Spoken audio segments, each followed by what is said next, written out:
došanai. Jo arī skolotājs nevar dzīvot ar to bagāžu, kas viņam ir bijis augstskolā. Viņam ir nemitīgi jāuzkrāj pieredze, atkal jāgūst jaunas zināšanas, lai viņš tās varētu nodot nākošajai jaunajai paudzei.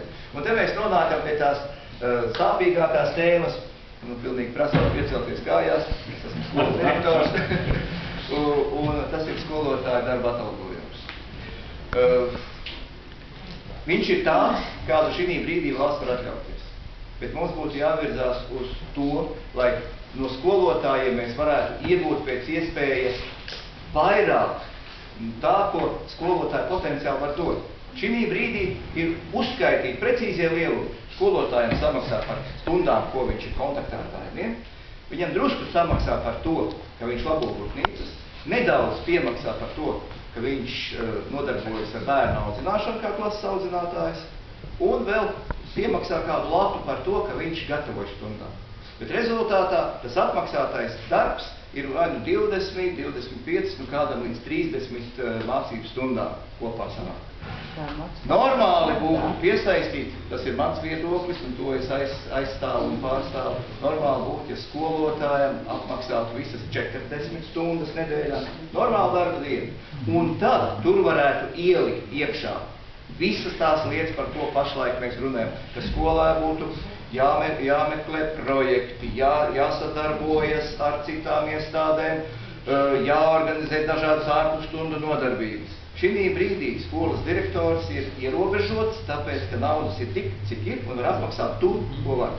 Un skolotājs, kurš nav īsti fanātiķis, vai kuram ir 4 bērni, un viņam ir no vienas skolas jāaiziet uz kaimiņu skolu vai kādu citu iestādi, un tur vēl jāpiestrādā, lai viņš varētu nodrošināt savu ģimeni. Nu, viņš nav vienā skolā īsti izmantojams.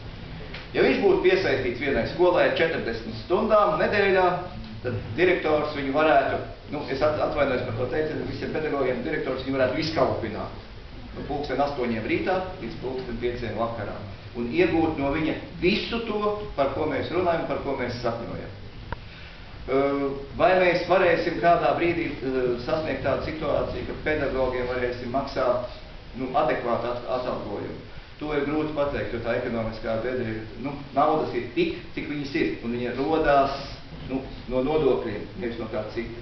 Bet pamazām šis te vilnis, kas uzsākts ar skolu skaitu samazināšanu, lai palielinātu bērnu skaitu uz vienu skolotāju, un tā naudas sekošana bērnam uz skolu, tas ir pareizais virziens.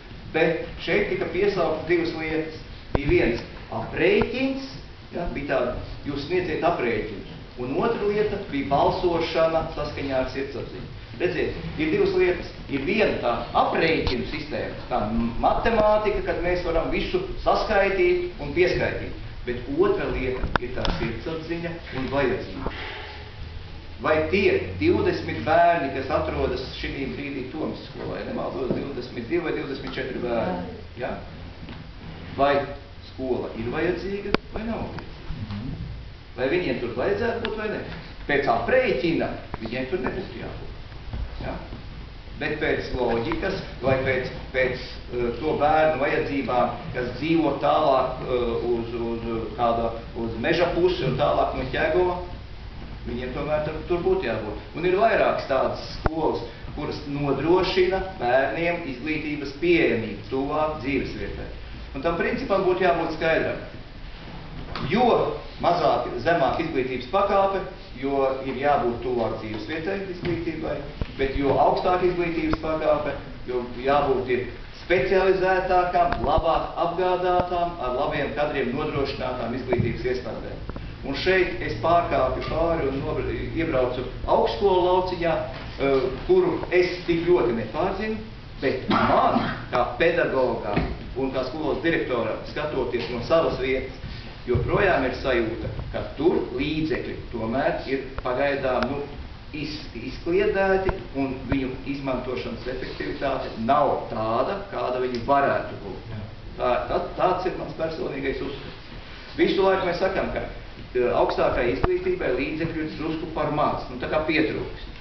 un likumā ir ierakstīts, jo viņiem Vienmēr pietrūkst. Jā, vienmēr pietrūkst, bet viņu izlietojuma efektivitāte arī varētu būt labāka.